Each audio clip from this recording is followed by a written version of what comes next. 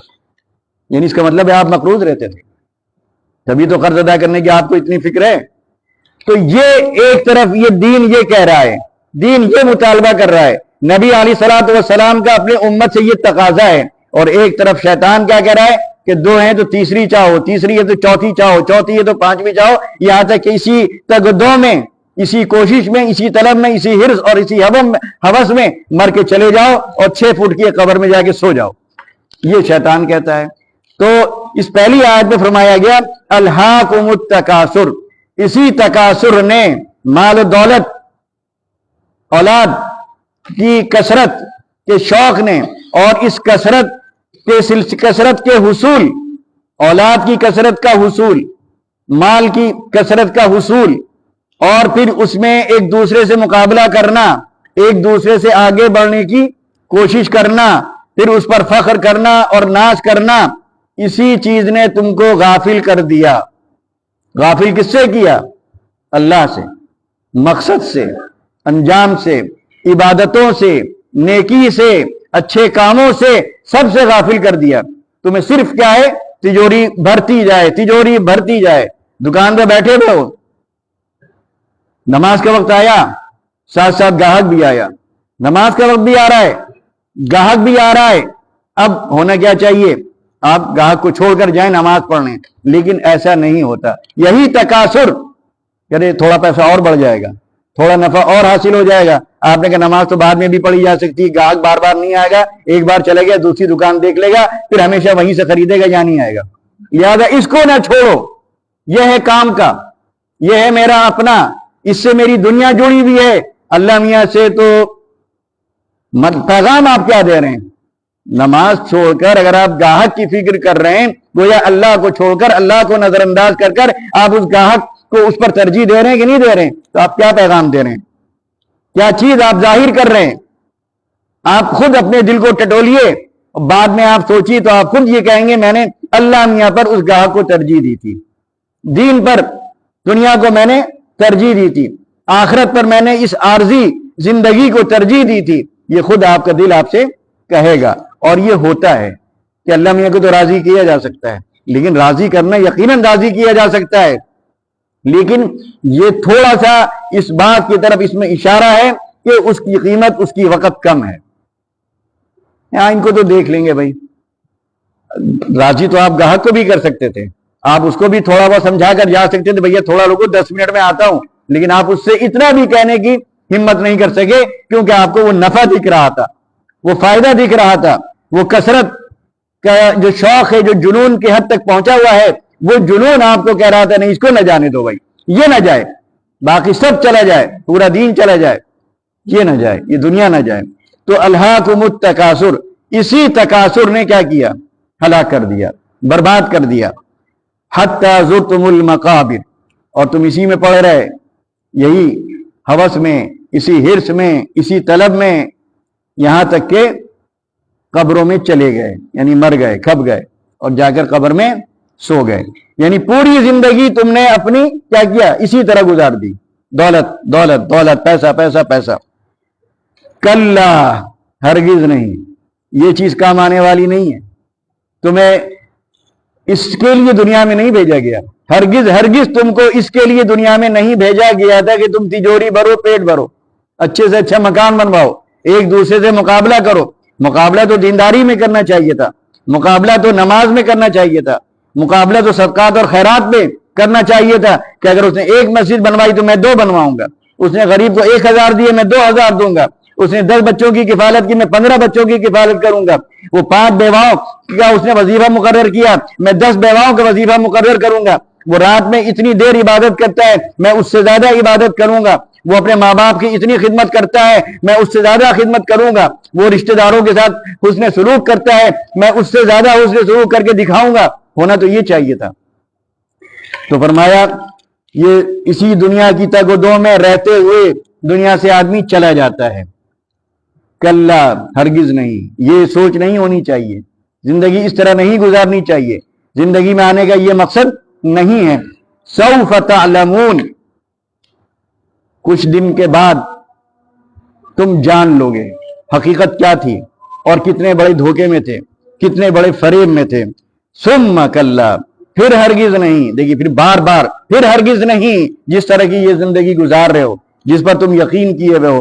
سوف تعلمون، کیونکہ زیادہ تر یہ جو کیفیت پیدا ہوتی ہے دنیا طلبی کی اور ہوس کی اور ہرس کی، اس کی وجہ صرف اور صرف آخرت سے غفلت کا نتیجہ ہے.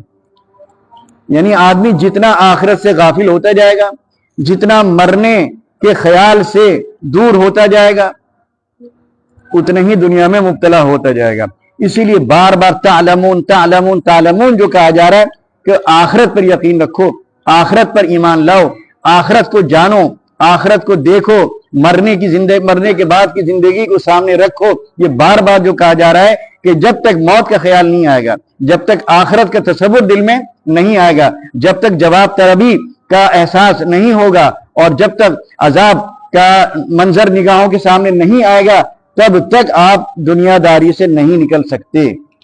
صرف اور صرف اگر کوئی چیز آپ کو بچا سکتی ہے تو موت کی یاد، جواب دہی کا احساس، جہنم کی تپش کو نظروں کے سامنے رکھنا، وہ دائمی عذاب، وہ بربادی اور تباہی، یہ زیادہ سے زیادہ اپنے ذہن و دماغ پر آدمی اتنی طاری کر لے تو وہ دنیا کے اس جال سے یا دنیا کے اس پھندے سے نکلنے میں کامیاب ہوگا. اسی لیے بار بار تعلمون تعلمون تعلمون، کیا تعلمون؟ انجام کو جاننا، آخرت کو جاننا، حساب و کتاب کو جاننا، نعمتوں کے بارے میں جو سوال ہوگا اس کے بارے میں جاننا. یہ بار بار اتنی شدت کے ساتھ کہا جا رہا ہے اور اتنے زوردار طریقے سے کہا جا رہا ہے کہ آپ کے دل میں بس آخرت ہی بس جائے، ہمیشہ آخرت کا خیال رہے، ہمیشہ موت آپ کو اپنی نظروں کے سامنے مطلب کھڑی نظر آتی رہے، تو شاید آپ اس تکاثر یعنی دنیا داری کی اس ریس سے آپ باہر نکل سکتے ہیں. تو بہرحال فرمایا ثم کلا سوف تعلمون، پھر کہا کہ پھر ہرگز نہیں، سوف تعلمون، تم جان لو گے جو آنے والا ہے وقت، اس کو جانو گے، حقیقت کو جانو گے، اس نقصان کو جانو گے، اس فریب کو سمجھو گے. کلا، پھر کلا، ہرگز نہیں، ہرگز نہیں. لو تعلمون علم الیقین، اگر تمہیں یقینی علم ہو جائے اس کا، آخرت کا، مرنے کے بعد کی زندگی کا، سوال و کتاب کا، تو کبھی تم اس دنیا کے چکر میں نہ پڑتے، کبھی اس ریس میں نہ کودتے، خود ہاتھ جھاڑ کر تم الگ ہو جاتے. بھائی پناہ، ایسی دنیا سے پناہ جو آخرت سے غافل کر دے، جو آخرت میں محروم کر دے. اس کے بعد فرمایا لَتَرَبُنَّ الْجَحِيمَ، تم دیکھو گے، کیا دیکھو گے؟ جہنم کو دیکھو گے، آگ کو دیکھو گے. ثُمَّ لَتَرَبُنَّهَا عَيْنَ الْيَقِينَ، پھر دیکھیے اسی بات کو پھر دہرایا جا رہا ہے، کیونکہ یہی بے یقینی جو جہنم کے سلسلے میں پائی جا رہی ہے وہی انسان کو غفلت پر آمادہ کر رہی ہے. تو وہ یقین پیدا کیا جا رہا ہے، ایسا یقین پیدا کیا جا رہا ہے کہ لگتا ہے کہ جب ہم یہ سورہ پڑھتے ہیں تو جہنم اپنی آنکھوں سے دکھنے لگتی ہے. اس طرح بار بار اس کی تکرار، بار بار اس کا اعادہ اور پوری قوت اور طاقت کے ساتھ. اس کے بعد فرمایا جب تم یقین کی آنکھوں سے دیکھو گے ثم لتسألن یومئذ عن النعیم، پھر اسی جو وہاں جو واقعات پیش آئیں گے، جو واقعات ہماری مطلب گویا آج اگر ہم سوچے تو نیند ہو جائے، ان واقعات کو بار بار بیان کیا جا رہا ہے مختلف زاویے سے. ثم لتسألن یومئذ عن النعیم، پھر اس وقت تم سے پوچھا جائے گا ان نعمتوں کے بارے میں جو اللہ تعالیٰ نے تمہیں دی تھی. یعنی یہ دنیا، یہ بھی نعمت بھی اس کو سمجھنا چاہیے. دل، دماغ، آنکھ، یہ جتنے اعضاء ہیں یہ بھی کیا ہیں؟ اللہ کی نعمت. تو نبی علیہ الصلوۃ والسلام، ابو بکر صدیق رضی اللہ تعالیٰ عنہ، حضرت عمر رضی اللہ تعالیٰ عنہ ایک باغ گئے، وہاں ان کو کھجور پیش کیا گیا تو آپ نے فرمایا اس کھجور کے بارے میں بھی سوال کیا جائے گا. پانی پیش کیا گیا تو آپ نے کہا اس پانی کے بارے میں بھی سوال کیا جائے گا. لہذا بار بار استغفار جو کہا جاتا ہے وہ یہی کہ ہم کتنے ایسے موقع آتے ہیں جہاں ہمیں شکر ادا کرنا چاہیے، وہاں ہم اللہ کا شکر نہیں ادا کر پاتے، تو وہ استغفار اس شکرانے کی کیا کرے گا؟ تلافی کر دے گا. تو ایک ایک چیز نعمت کے طور پر جو ہمیں دی گئی ہے اس کے بارے میں سوال کیا جائے گا. اور یہ جو سوال کا جو ذکر ہے یہ آخر میں ہے، اس کا یہ مطلب نہیں کہ جہنم میں ڈالنے کے بعد سوال ہوگا. حدیث شریف میں کیا فرمایا آپ نے کہ میدان حشر میں آدمی کے قدم اپنی جگہ سے ہٹیں گے نہیں جب تک اس سے پوچھ نہ لیا جائے گا اس کی عمر کے بارے میں، دولت کے بارے میں، جوانی کے بارے میں، صحت کے بارے میں. تو سوال تو پہلے ہوں گے. اس سوال کے بعد اگر آپ جواب نہیں دے سکے، جواب دینے میں آپ ناکام رہے، بغلیں جھانکنے لگے، ادھر ادھر منہ کرنے لگے، تب آپ کو جہنم میں ڈالا جائے گا. صدق اللہ العظیم وآخر دعوانا ان الحمد للہ رب العالمین.